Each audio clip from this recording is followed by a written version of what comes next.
I texted my manager Jake that very same night asking if it'd be possible to get us in for the next day since it was already Friday, meaning we were missing the first day of the festival, so therefore we could only go on Saturday. Because it was so last second, we were only able to get VIP tickets, which is not the same as artists.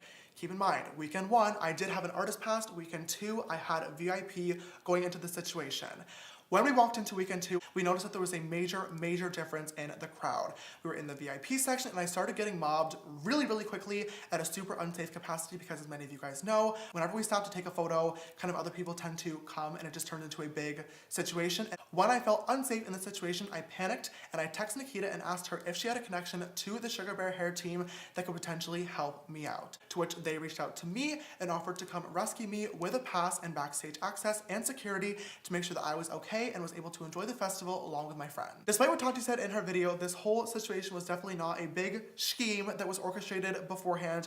It really did happen on the spot. To not even get a phone call, to not even get a text a few days prior. Before posting my stories, I actually did text Tati first out of respect for her, giving her heads up about the sponsorship, but she was immediately upset. Over the next several days, I made countless attempts to contact both Tati and her husband James on all their different phone numbers. I texted and called Tati's business number, her family number, and also James's personal phone number as well. The reason that James always said that he couldn't promote Halo on his channel and really do, like, you know, heavy endorsement was because he has a teenage audience and it would just be this thing was inappropriate. just confusing to me, mostly because this conversation never actually happened. I've still multiple times talked about her products on all my social media networks.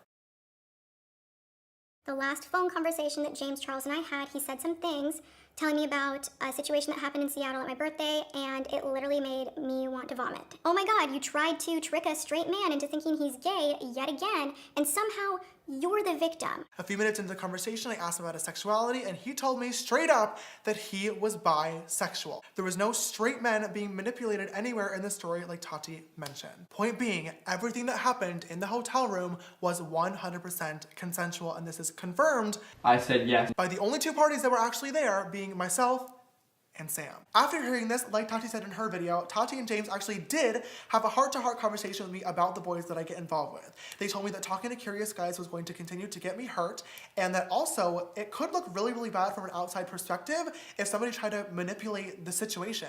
I wish I knew at the time that Tati's advice was really a warning. Put your head on